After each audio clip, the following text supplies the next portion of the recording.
হচ্ছে। আজকে আমরা একটি বিষয় ঠিক করেছি, আজকেই বিষয়টি ঘোষিত হয়েছে সোশ্যাল মিডিয়াতে। যে বিষয়টি সেটা আমাদের সকল ভারতবর্ষের আপমর জনসাধারণকে নাড়িয়ে দিয়েছে। বিষয়টি হলো সাম্প্রতিককালে পুলওয়ামার হত্যাকাণ্ড, পহেলগাঁও, এবং তার কিছুদিন পূর্বে এবং পরবর্তীকালে বিভিন্ন জায়গায় একটা সাম্প্রদায়িক অস্থিরতা, নাগরিক জীবন বিধ্বস্ত। ঠিক এই সময়ে আমাদের যে সনাতন ভারতবর্ষ, আমাদের ভূমিকা এবং আমাদের দৃষ্টিভঙ্গি কি হওয়া উচিত, অবশ্যই সেটা শ্রী অরবিন্দের আলোকে। প্রথমেই বলি যে এই যে পুলওয়ামার হত্যাকাণ্ডটা পহেলগাঁওয়ে, সেটির প্রেক্ষাপট যদি বলি দেশ বিভাগ, অর্থাৎ যেদিন ধর্মের ভিত্তিতে দুটো দেশ আলাদা হয়ে গিয়েছিল, ভারত এবং পাকিস্তান, এবং পাকিস্তানের একটি অংশ পূর্ব পাকিস্তান আর একটি পশ্চিম পাকিস্তান, সেই দিন থেকেই এই সংকটের বীজ রোপিত হয়েছিল। যখন মোটামুটি দেশ ভাগ হবে এরকম কথাবার্তা চলছে, তখন শ্রী অরবিন্দ, যিনি অগ্নিযুগের ঋষি ছিলেন, ভারতবর্ষের পূর্ণ স্বাধীনতা আন্দোলনের পুরোহিত, পূর্ণ স্বরাজের যিনি দ্রষ্টা পুরুষ, তিনি তখন ইতিমধ্যেই তার একেবারে অন্তরের নির্দেশে আলিপুর জেলে 1 বছর কারাবাসের পর বেরিয়ে এসে আবার যখন তিনি আত্মগোপন করেছিলেন, ঠিক সেই সময় একই অন্তরের নির্দেশে তিনি পন্ডিচেরি চলে যান। এবং বাইরের দিক থেকে দেখতে গেলে তিনি রাজনীতির থেকে একদম সংস্রব ত্যাগ করেন, সংস্পর্শ। তো অনেকেই বলেন শ্রী অরবিন্দ পালিয়ে গিয়েছিলেন, যারা বলেন তাদের সততা নিয়ে যথেষ্ট সন্দেহ জাগে, তাদের জ্ঞানগম্যী স্বচ্ছতা নিয়ে একটা বড় প্রশ্ন। প্রথম কথা হচ্ছে, শ্রী অরবিন্দ যখন চলে যান পন্ডিচেরি, চলে যাওয়ার পরে যে 40টা বছর তিনি ছিলেন তার কেব তপস্যায়, সেই সময় তিনি যা লিখেছেন আমরা দেখি তিনি সবচেয়ে বেশি সমকালীন ছিলেন সেই সময়। অর্থাৎ তিনি যখন প্রাক স্বাধীনতাকালে যে পরিমাণ তিনি তার বক্তব্য, দৃষ্টিভঙ্গি এবং লেখনী রেখেছেন সারা পৃথিবীর সামনে, তার থেকে অনেক অনেক গুণ বেশি তিনি সক্রিয় এবং সচেতন ছিলেন ভারতবর্ষ তথা আন্তর্জাতিক রাজনীতির সঙ্গে। এবং তার সমস্ত লেখনীগুলো পন্ডিচেরি পর্বে আমরা যদি পড়ি, যা শ্রী অরবিন্দ রচনাবলীর মধ্যে আজকে বিভিন্ন ভাষায় পৃথিবীতে পাওয়া যায়, তাহলে দেখব তিনি এমন কোনো বিষয় নেই দেশ ও বিদেশে জানিয়ে তিনি তার দৃষ্টিভঙ্গি তিনি ব্যক্ত করেননি। এবং আশ্চর্য হতে হয়, এই সমস্ত বিষয়ে তার যে দৃষ্টিভঙ্গি, যে সমস্ত লেখা আমরা পাই, ভবিষ্যতের নিরিখে তিনি যা লিখেছিলেন, বহু ক্ষেত্রে তা ভবিষ্যৎবাণী আকারে, সেগুলো আজকের প্রেক্ষিতে দাঁড়িয়ে মনে হয় যেন আজকেই তিনি দেখে লিখছেন, অর্থাৎ আজকের যুগে তিনি আছেন এবং এই সময় যেন তিনি দেখতে পাচ্ছেন। তো যখন দেশ ভাগ হচ্ছে, তখন শ্রী অরবিন্দ গভীর তপস্যায় নিমগ্ন, কিন্তু দেশের নেতারা যারা সক্রিয় রাজনীতিতে আছেন তারা জানেন যে তিনিই ছিলেন প্রথম ভারতবর্ষের অগ্নিযুগের ঋষি। সুতরাং এবং তিনি হালফিলের সমস্ত খবর রাখতেন এবং মন্তব্য করতেন, সেটা বাইরের জগতে বহু মানুষ জানতেন, ব্যক্তিগত দেখা সাক্ষাৎ না করলে। সেই জন্যই তার কাছে বাণী চাওয়া হয়েছিল যেদিন দেশ স্বাধীন হচ্ছে। যেহেতু শ্রী অরবিন্দ কোনোদিন আর পন্ডিচেরির বাইরে বেরোননি, তিনি দীর্ঘ একটি বাণী লিখেছিলেন 1947 সালের 15ই আগস্টের দিন, যেটি সারা ভারত অল ইন্ডিয়া রেডিও থেকে সম্প্রচারিত হয়েছিল। তার লেখনী বাণীটি পাঠ করা হয়েছিল। তো সেখানে বলা হয়েছিল, তিনি বলেছেন, শেষের দুটো পরিচ্ছেদ পড়লে আমরা দেখতে পাবো যে দেশভাগ যদি হয় তার কি বিশ্বময় ফল। সাম্প্রদায়িক হানাহানি, আভ্যন্তরীণ অস্থিরতা, দুটো দেশের মধ্যে একটা অস্থিরতার সম্পর্ক, ইত্যাদি ইত্যাদি। এবং বলেছিলেন যে কোনোভাবে হোক দেশ বিভাগ দূর হওয়া চাই। কিন্তু দেশের নেতারা শ্রী অরবিন্দের এই কথাটা তারা গ্রহণ করতে পারলেন না। তাদের অনেক রাজনৈতিক বাধ্যবাধকতা ছিল, স্বার্থ ছিল, এবং জিন্না এবং নেহেরুর এই যে দুই প্রধানমন্ত্রীকে দুটি দেশ ধর্মের ভিত্তিতে ভাগ হয়ে যাওয়া, এটাকে আর রোধ করা গেল না। এবং যখন দেশ ভাগ হচ্ছে, যখন ওপার বাংলার হিন্দুরা এবার বাংলায় চলে আসছে, লক্ষ লক্ষ নরনারী হত্যা হয়েছে, সেগুলো ইতিহাস, সেগুলো পুনরাবৃত্তি না করাই ভালো। এবং শ্রী অরবিন্দ তারপরেও অনেক কথাবার্তা বলেছেন, অ্যাট এনি কস্ট দেশ বিভাগ দূর হওয়া চাই। সীমা একেবারে শ্রী অরবিন্দের মতোই তিনি সমস্ত সমকালীন দেশ এবং বিদেশ সম্পর্ক ওয়াকিবহাল থাকতেন। শ্রী অরবিন্দ দেহত্যাগের পর দেশের তাবড় তাবড় নেতারা, রাষ্ট্রনায়করা ভারতবর্ষের সীমায়ের কাছে একাধিকবার সাক্ষাৎ করতে গেছেন এবং মায়ের কাছে পরামর্শ চেয়েছেন। মা বিভিন্ন সময় বিভিন্ন পরামর্শ দিয়েছেন। তো একটা সময়ে যখন ভারতবর্ষের প্রধানমন্ত্রী ইন্দিরা গান্ধী, তিনি জওহরলালের হাত ধরে, তখন তিনি ছোট, পন্ডিচেরিতে গেছেন সীমায় সন্দর্শনে। ফলে তার একটা আশ্রম প্রীতি জন্মেছিল। তার আগে বলে রাখা ভালো, আশ্রম কোনো রকম কোনোভাবে কোনো রাজনৈতিক দল কোনো কিছুর সাথে কোনোদিনই যুক্ত নয়। কিন্তু দেশের নেতারা যখন যেতেন, মা তাদের, যেহেতু তারা দেশের নেতা, তার গুরুত্ব দিয়ে তাদের কথা শুনতেন, উপদেশ চাইলে প্রয়োজনীয় উপদেশ দিতেন। এবং এগুলি সমস্ত তথ্যগতভাবে লেখা আছে। যখন পাকিস্তানের সাথে ভারতের 65 সালের যে যুদ্ধ, সেই যুদ্ধের আগে অনেক রকম টানা পড়ে গেছে এবং মায়ের কাছে তখন তৎকালীন প্রধানমন্ত্রী তিনি নির্দেশ নিয়েছিলেন এবং সেই নির্দেশ অনুযায়ী যুদ্ধ চলেছিল। কিন্তু একটা আন্তর্জাতিক চাপে, আমেরিকা এবং রাশিয়ার চাপে, সেই যুদ্ধের যে একটা নিশ্চিত ফলাফল হতে যাচ্ছিল সেটা আর হলো না। এবং লাল বাহাদুর শাস্ত্রী যখন তাশখন্দ চুক্তি করতে যাচ্ছেন, তার আগে সীমা তাকে বলেছিলেন না যেতে। মা দেখতে পেয়েছিলেন তার ভবিষ্যৎ। তারপরে আমরা জানি সেটা ইতিহাস যে লাল বাহাদুর শাস্ত্রী তাশখন্দে মারা যান, এবং সেটা একটা বিরাট ইতিহাস, পিছনে একটা বিরাট ষড়যন্ত্র।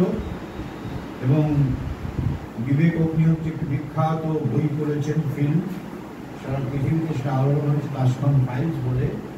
সেখানে তিনি রাশিয়ার প্রাক্তন কেজিবি ডিরেক্টর, তিনি রিটায়ার করার পরে তিনি যে বইটা লিখেছিলেন বিশাল আকারের বই এখন ভারতবর্ষে পাওয়া যায়, আগে ভারতবর্ষে একটা ব্যাংক ছিল, সেখানে তিনি লিখেছেন এর পিছনে কত বড় চক্রান্ত আন্তর্জাতিক এবং কেজিবিরও ভূমিকা, যাতে ভারতবর্ষ সুপার পাওয়ার না হতে পারে। তো লাল বাহাদুর শাস্ত্রী যখন মারা যান, তারপরে মাকে জিজ্ঞেস করা হয়েছিল,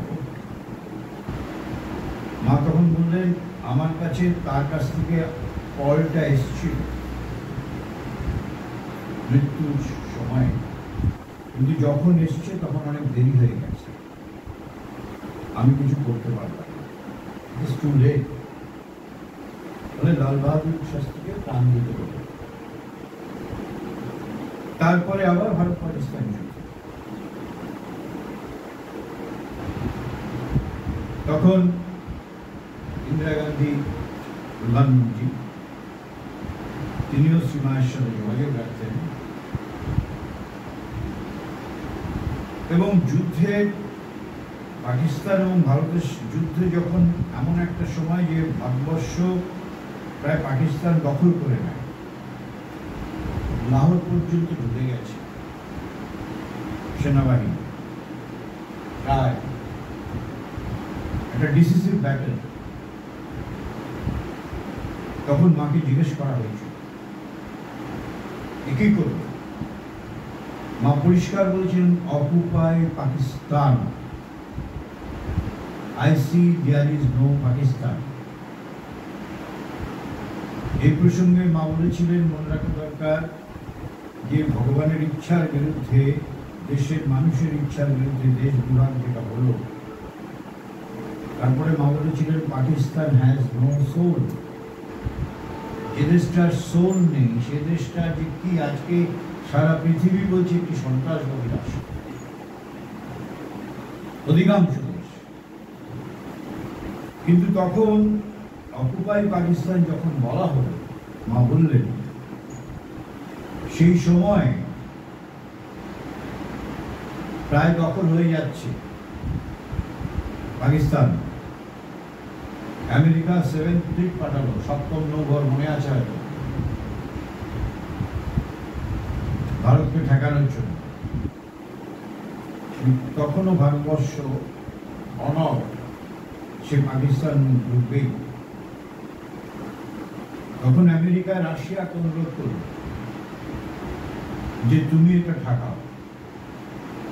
তখন রাশিয়ার সাথে ভারতের প্রচুর প্যাক্ট, সামরিক অর্থনৈতিক প্রচুর প্যাক্ট, আমেরিকার সাথে বরং সম্পর্ক কতটা ভালো ছিলই না। তখন রাশিয়া এমন প্রেশার শুরু করলো, India had to withdraw from Lahore almost. এবং মা যে শক্তিটা প্রেরণ করেছিলেন সেটা রাজনৈতিক চাপে, আন্তর্জাতিক চাপে ভারতবর্ষ পিছু হতে, একটা মস্ত বড় সুযোগ ছিল। তারপরে ধরুন এই যে আজকে ক্রস বর্ডার টেরোরিজম, এটা স্বাধীনতার পর থেকেই হচ্ছে এবং বিলিয়ন বিলিয়ন ডলার আমাদের যে কর তার খরচা হচ্ছে আমাদের দেশের যে উন্নয়ন, অর্থনৈতিক উন্নয়ন, শিক্ষা, স্বাস্থ্য, সংস্কৃতি, তার জন্য যে পরিমাণ অর্থ ব্যয় করা দরকার তার একটা বিপুল অংশ এই সীমান্ত সংঘর্ষ ঠেকাতে, ক্রস বর্ডার টেরোরিজম ঠেকাতে ভারতবর্ষের সামরিক অর্থনীতি খাতে অর্থনীতি একটা বিরাট উঠায়। আজকে যদি দেশভাগ না হতো কোথায় থাকতো?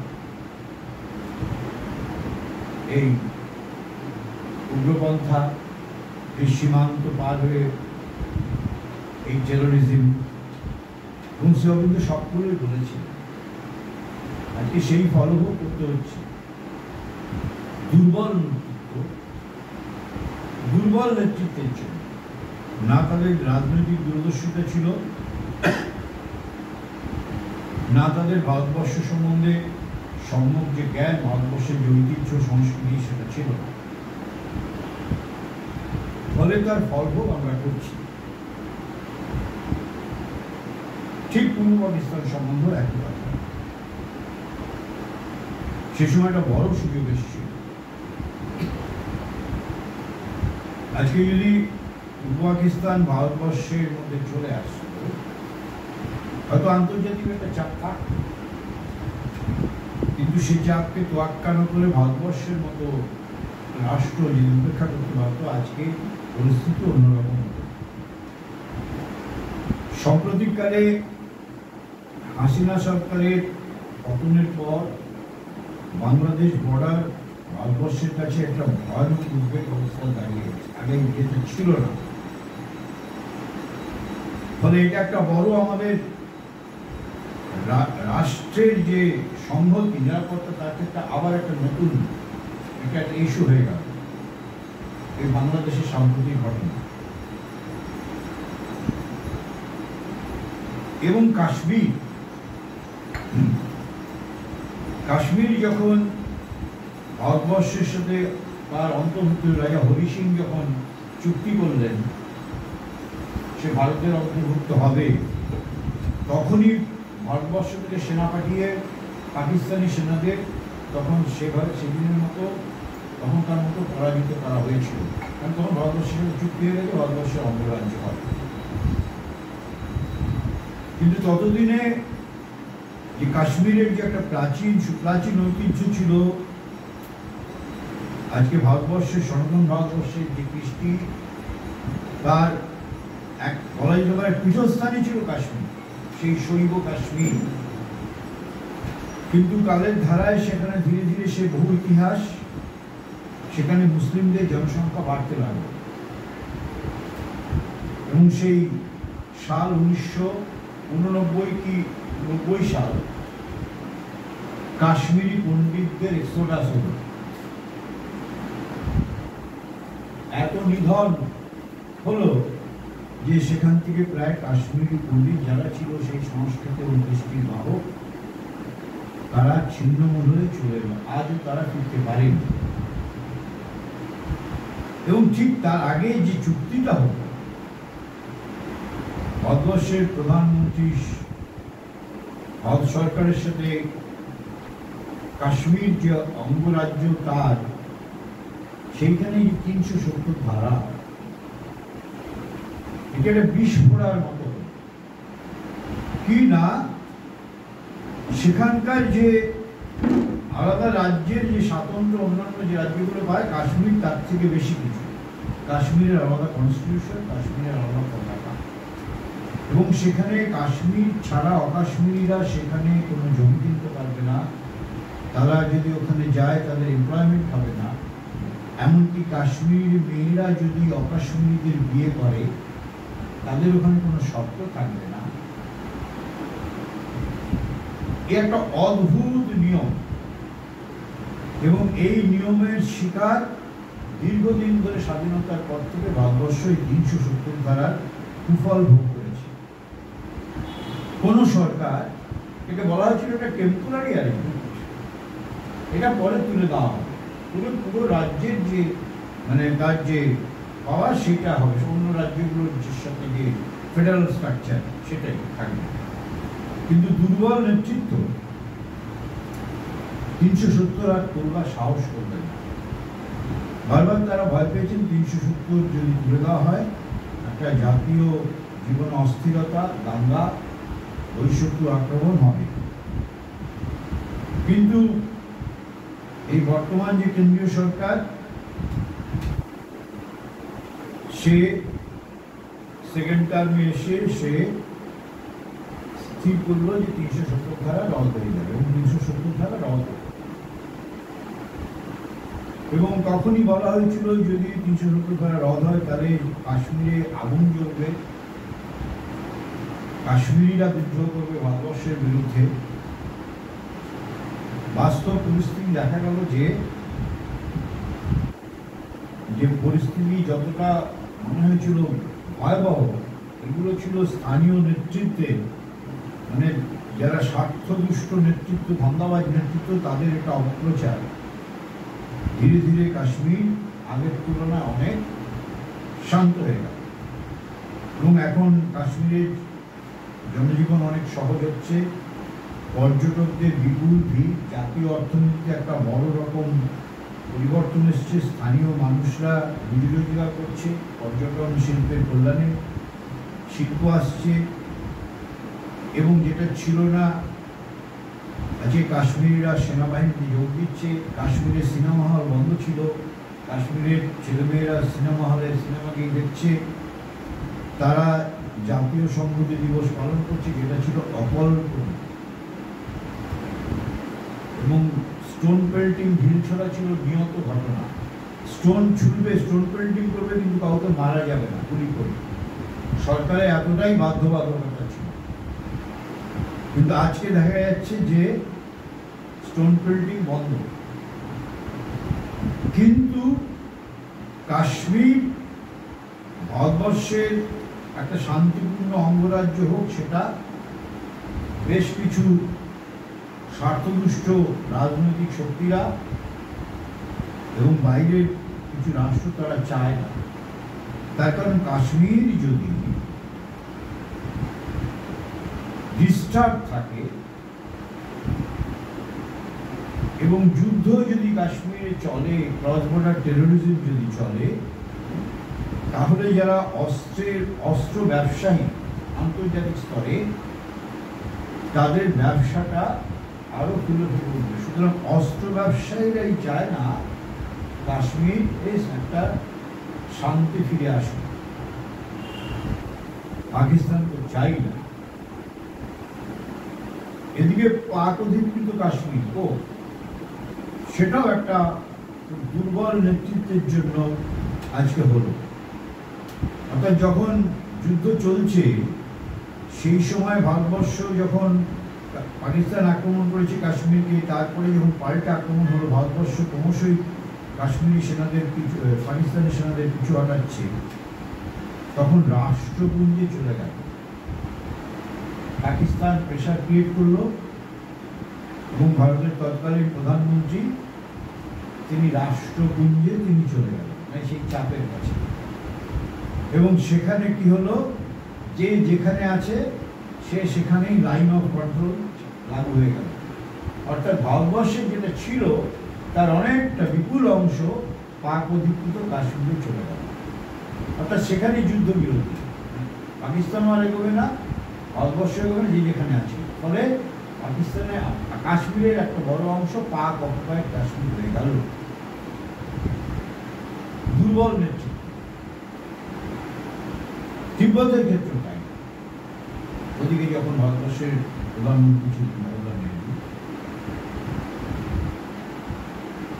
তিব্বত অকুপাই হয়ে গেল, কোন রকম প্রতিরোধ হলো।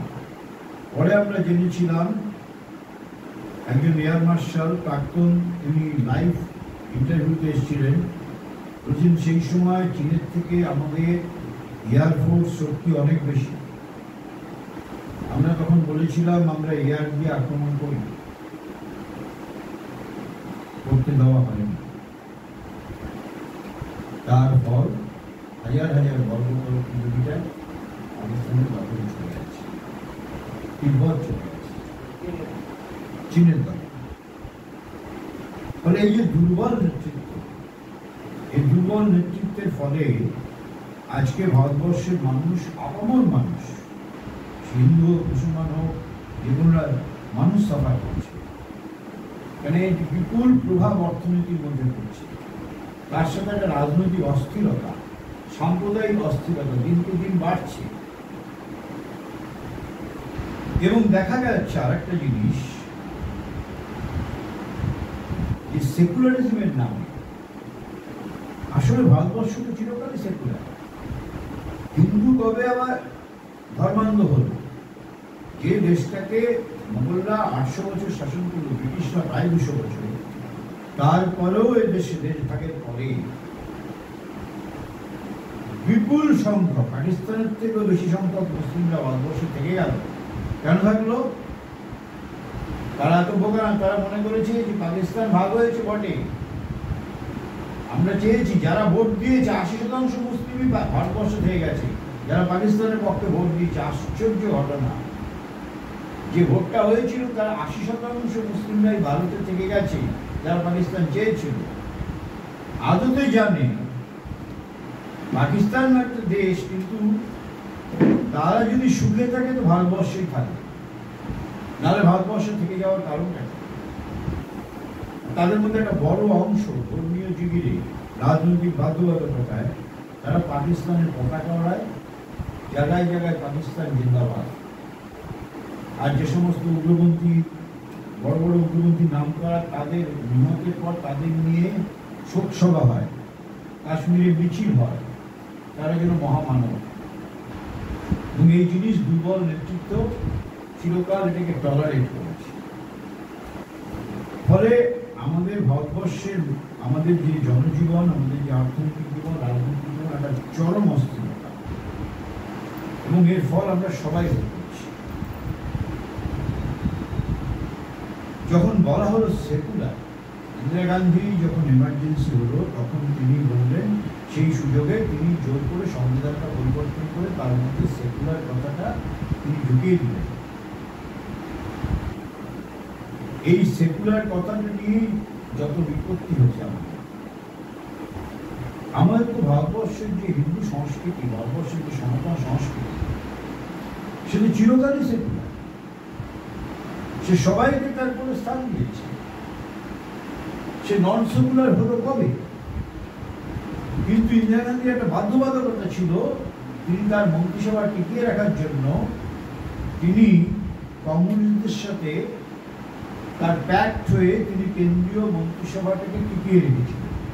সেই বাধ্যবাধকতা ছিল, এবং তাদের চাপে তিনি এমন কিছু সিদ্ধান্ত নিয়েছিলেন যেগুলোর ফল আমরা আজকে ভোগ করছি। যেমন জেএনইউ হয়েছে, Jawaharlal Nehru university. It was created by sponsor of Russia. Russia যে এড দিত ভারতবর্ষকে, সেখানে একটা বাধ্যবাধকতা ছিল যে সেখানে এমন একটা ইউনিভার্সিটি করা হবে যেখানে এই যে সাম্যবাদী কমিউনিজমের তত্ত্ব, এগুলো ওখানে পঠিত হবে, এবং রিক্রুটমেন্টগুলো প্রায় অলিখিতভাবে সেরকম হবে।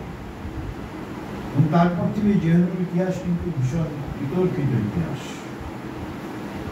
আজকে অবশ্য সম্প্রতি কয়েক বছর হলো জেএনইউ সেই ডিস্টার্বেন্সটা এখন হচ্ছে না, নেতৃত্ব বদলের পরে, কিছু পলিসি বদলের পরে। প্রশ্ন হচ্ছে যে আমরা সেকুলারিজমের নামে আমরা আসলে একটা বিদেশি মূল্যবোধ, বিদেশি সংস্কৃতি আমরা মাথায় ঢুকিয়ে নিই বা ঢোকানো হয়েছে। তার একটা বড় কারণ হচ্ছে, শ্রী অরবিন্দ যখন প্রাক স্বাধীনতা কালে বন্দে মাতরমে লিখছেন, ভারতবর্ষ স্বাধীনতা অর্জন করে কিভাবে অর্জন করে, কোন পথ, বারবার একটা কথা বলছেন যে তার মূল কথাটাই হচ্ছে তার ভিত্তি হবে ভারতবর্ষের সেই সনাতন সভ্যতা, সংস্কৃতি, এবং সেই সনাতন ধর্ম যে যা বিশ্বজনীন ধর্ম, ইটার্নাল রিলিজিয়ন। বাট এই সনাতন ধর্ম it is an eternal religion, সেগুলো বলছেন। কিন্তু শ্রী অরবিন্দ কারাবরণ করার পরে মুক্তি পেয়ে পন্ডিচেরি জীবনে চলে গেলেন, রাজনীতি ছেড়ে দিলেন। অন্য একটা গভীর কারণে তিনি মানব জাতির জন্য সাধনা করলেন, এবং ভারত যখন ঠিক স্বাধীন হচ্ছে তখন সেই সমস্ত নেতৃত্বরা আর নেই যারা দেশের জন্য বলিদান করেছে। রাসবিহারী নেই, মাস্টারদার নেই, বাঘা যতীন নেই, নেতাজি অন্তর্ভুক্ত হয়ে গেছেন, কেউ নেই। তার আগেই বাল গঙ্গাধর মারা গেছেন, কেউ নেই যারা সত্যিকারের দেশপ্রেমী। এবং দেশটা এসে দায়িত্ব করলো মডারেটদের, অর্থাৎ যারা নরমপন্থী কংগ্রেসের, তাদের হাতে। এবং তার মধ্যে প্রধানমন্ত্রী যিনি হলেন, তার নিজের কথায় যে আমার দেহটা ভারতীয়, কিন্তু আমার মস্তিষ্কটা ইউরোপীয় শিক্ষা সংস্কৃতির দ্বারা প্রভাবিত, একদম নিজের কথা। ফলে ভারতবর্ষ যখন স্বাধীন হলো, একটা দেশ গড়ে ওঠে তার শিক্ষানীতির জন্য। সেই শিক্ষানীতি যখন তৈরি হতে যাবে, সবচেয়ে বড় প্রশ্ন হলো, যেটা আমরা খুব ভাবি না, আলোচনা করি না, মৌলানা আবুল কালাম আজাদ একজন, তিনি জাতীয়তাবাদী ছিলেন নিঃসন্দেহে। তার জন্মভূমি বিদেশ ভারত। তিনি প্রথাগত শিক্ষা তিনি শিক্ষালাভ করেননি বিশ্ববিদ্যালয়ে, কিন্তু তিনি তার মতো করে তার রাজনৈতিক সচেতনতা ছিল। তো মৌলানা আবুল কালাম আজাদ জাতীয়তাবাদী নেতৃত্বের মতো অন্যতম একজন মানুষ ছিলেন। তাকে যখন বলা হয়েছিল যে আপনি স্বরাষ্ট্র দপ্তরটা দিন, তখন তিনি স্বরাষ্ট্র দপ্তর নিলেন না। তিনি নিলেন সবচেয়ে সেই সময় আমাদের কাছে যেটা মনে হয় অপরিষ্কৃত মনে হয় কম গুরুত্বপূর্ণ দপ্তর, শিক্ষা দপ্তর। স্বরাষ্ট্র দপ্তর আর অর্থ দপ্তর এই দুটো লোভনীয় দপ্তর, কেউ পেলে ছাড়ে না। মৌলানা আবুল কালাম আজাদ স্বরাষ্ট্র দপ্তর নিলেন না, তিনি নিলেন শিক্ষা দপ্তর এবং জাতীয় শিক্ষানীতি তৈরি করছেন। সেই জাতীয় শিক্ষানীতিতে তিনি যাদেরকে এনেছিলেন, যারা থিঙ্ক ট্যাঙ্ক হবেন, তারা অনেকেই মার্ক্সবাদী পণ্ডিত। ইরফান আলী, রমিলা থাপার, তারপরে আমাদের প্রাক্তন যে রাজ্যপাল ছিলেন সেই হোসেন, তারপরে আমাদের এখানে রাজ্যপাল হয়েছিল হাসান। এদের মস্তিষ্ক একেবারে বামপন্থা। আমার বামপন্থা নিয়ে আমার বিরোধ নেই। বামপন্থা বলতে আমি বুঝাচ্ছি যে তারা তাদের সমস্ত সামাজিক নীতি, রাষ্ট্রিক নীতি সমস্তটাই তাদের মার্ক্সীয় দর্শনের আদলে তারা দেখতে অভ্যস্ত, বিচার বিশ্লেষণ করতে অভ্যস্ত। ফলে তারা ভারতবর্ষকে মার্ক্সীয় শিক্ষার আলোকে তারা গড়তে চেয়েছিল এবং শিক্ষার যে আদল যে গড়তে চেয়েছেন তার পিছনেও ছিল সেই আদর্শবোধ, সেই দায়বদ্ধতা। এবং রবীন্দ্রনাথ ঠাকুর এবং ইরফান আলীর যে ইতিহাস লিখেছেন, যে ইতিহাস এনসিইআরটিতে তার সিলেবাসে ছিল, যে ইতিহাস পড়ানো, এখন গবেষণা করে একেবারে অ্যানথ্রোপোলজিক্যালি লিঙ্গুইস্টিক পার্সপেক্টিভে যে সমস্ত বিপুল গবেষণা বেরোচ্ছে, তাতে দেখা যাচ্ছে, যেটা আগেও বলা হয়েছে কিন্তু এখন গবেষণায় বেরিয়েছে, যে তারা ইতিহাসকে ইউরোপিয়ানদের চশমা দিয়ে তার ইতিহাসকে দেখেছে এবং সেইভাবে ইতিহাস লিখেছে। ফলে হয়েছে কি, যে ইতিহাস আমরা পড়েছি এতদিন ধরে, এখনো আমাদের social science, political science, ISA যারা পরীক্ষা দেয়, বিসিএসএ যারা পরীক্ষা দেয়, যে ইতিহাস তারা পড়ে, সেই ইতিহাস সেই তখনকার দিনের থিঙ্ক ট্যাঙ্করা যে ইতিহাসের সিলেবাস তৈরি করেছিলেন সেগুলো পড়েই তারা পরীক্ষায় করতে পারছে। আজ পর্যন্ত সেই ইতিহাসের সিলেবাস তেমন রদবদল হয়নি। সেখানে আমাদের জাতীয় ঐতিহ্যের কথা, জাতীয় সংস্কৃতির কথা, পাঠানদের দক্ষিণাত্যের যে বিশাল যে তাদের যে অবদান ভারতীয় স্বাধীনতা সংগ্রামে, শিবাজী সহ সমস্ত রাজপুতদের, সেই ইতিহাস আমাদের প্রজন্ম জানে না। আমাদের প্রজন্ম জানে না যে বিজ্ঞানে সংখ্যাতত্ত্বে ভারতবর্ষ প্রথম দিশা দিয়েছিল, জ্যোতিষশাস্ত্রে জ্যোতির্বিজ্ঞানে ভারতবর্ষ প্রথম দিশা দিয়েছিল। এখন সমস্ত বেরোচ্ছে এবং এইগুলোকে চেপে দিয়ে পাশ্চাত্য ভাষা শিক্ষার আদলে সমস্ত শিক্ষা ব্যবস্থাটা গড়ে তোলার ফলে আমাদের যে সনাতন সংস্কৃতি, মূল্যবোধ, আমাদের যে সামাজিক সম্পর্ক, আমাদের যে শিক্ষার ভিত্তি, আমাদের যে সংস্কৃতির ভিত্তি, আমাদের যে পারস্পরিক জীবনের যে মূল্যবোধ, যার পিছনে ছিল আধ্যাত্মিকতা, সেটাকে একেবারে সচেতনভাবে ভুলিয়ে দেওয়া হয়েছে। ফলে একটা শিক্ষিত সমাজ গড়ে উঠেছে, কিন্তু সেই শিক্ষিত সমাজের মধ্যে আজকে জাপানের মধ্যে যে দেশাত্মবোধ আছে, তাদের সামুরাই হচ্ছে তাদের তাদের জাপানের যে দেশাত্মক তার পিছনে রয়েছে তাদের সামুরাই সভ্যতার তাদের প্রভাব, একবারে জাতীয় প্রভাব। আজকে আমাদের ভারতবর্ষে এই হিন্দু সংখ্যাগরিষ্ঠ জনগণের মধ্যে আমাদের দেশে সংস্কৃতি, শিক্ষা, সভ্যতার মূল যে আধ্যাত্মিকতা তার কোনো প্রভাব নেই। আমাদের আদব কায়দা থেকে সব, এবং আমরা বলি আমরা সেকুলার। আমরা হিন্দু বলতে লজ্জা পেতাম এতদিন ধরে। কলমে লিখতে হতো কোনো অ্যাপ্লিকেশনে তোমার কাজ কি হিন্দুইজম, কিন্তু আমি যদি বলতাম 15-20 বছর আগে হিন্দু, আমাকে অস্বস্তি ফিল করতে হতো। আগেকার প্রজন্মরা অস্বস্তি ফিল করতো, হিন্দু বললেই যেন তার একটা ধর্মের গন্ধ লেগে যাবে, সে সেকুলারিজমের থেকে সেখানে সরে আসছে। এইভাবে আমাদের মানসিকতা গড়ে তোলা হয়েছে। অথচ এই হিন্দু ধর্মেরই শ্রেষ্ঠ ফসল শ্রীরামকৃষ্ণ, শ্রী চৈতন্য, বিবেকানন্দ কে নয়। আজকে এই যে আত্মবিস্তৃত জাত একটা হয়ে গেছে, পিছনে সরকারের নীতি সিংহভাগ, এবং আজকে সেকুলারিজমের নামে আমরা যে এক দুর্বলতা, শ্রী অরবিন্দ তখনই বলেছিলেন সেই সময় যখন হিন্দু মুসলিমের চরম বিরোধ, হিন্দু নিধন হচ্ছে, কলকাতায় ম্যাসাকার হিন্দু নিধন, সে ইতিহাস পড়লে মানে রাতে ঘুম চলে যাবে। ক্যালকাটা কিলিং, নোয়াখালী কিলিং, তখন গোপাল পাঠা যদি না থাকতেন তাহলে কলকাতা মুসলমানদের অধিকারে চলে যেত, এটা পূর্ব পাকিস্তানের অধীনেই চলে যেত।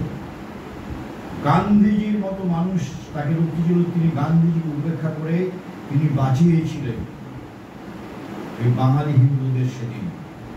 সেদিন সেই রায়টের ফল ঘুরে গিয়েছিল।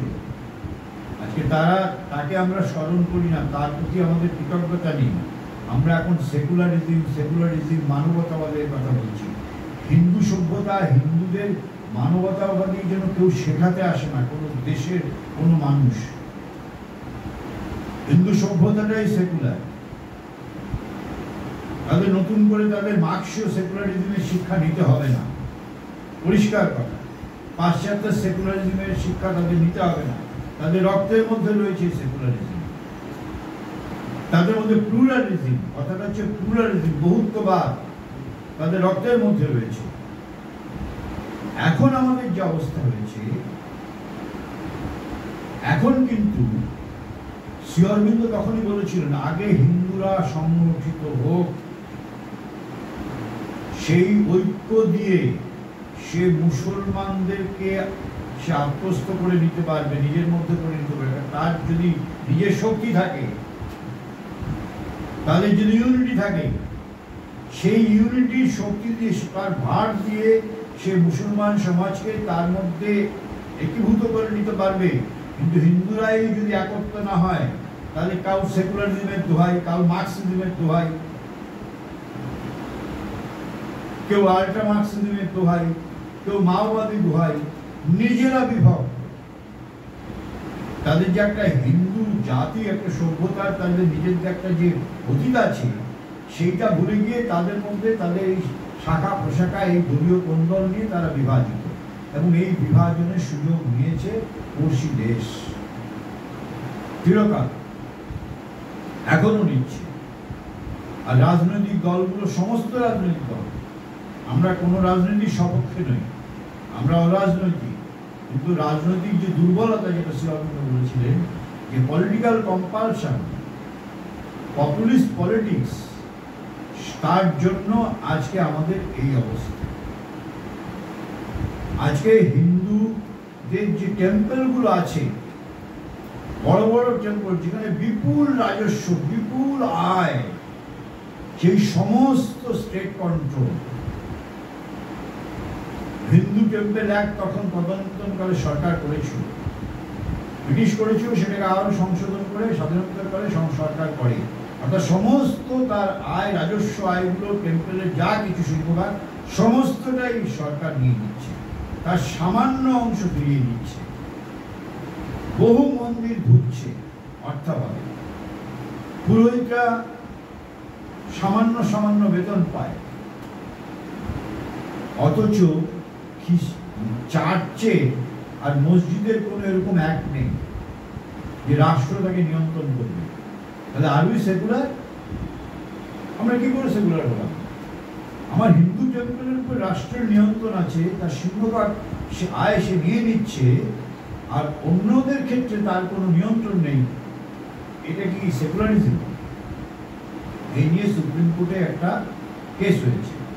সুপ্রিম কোর্ট বলেছে যথার্থ মানে এর দাবির মধ্যে সত্যতা আছে, আমরা এটা দেখবো, কিন্তু দেখবো করে আজকে 5-6 বছর হয়েছে কেসটা উঠছে না।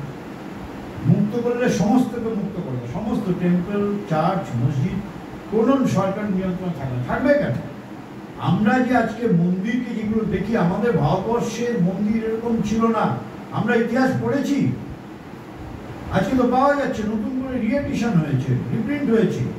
সমস্ত বড় বড় টেম্পলগুলো স্পন্সর করত ভারতবর্ষে শিক্ষা। তখন রাষ্ট্র শিক্ষা ব্যবস্থা চালাতো না, তখন যে ওয়েস্টার্ন ডেমোক্রেসি আসেনি আমাদের।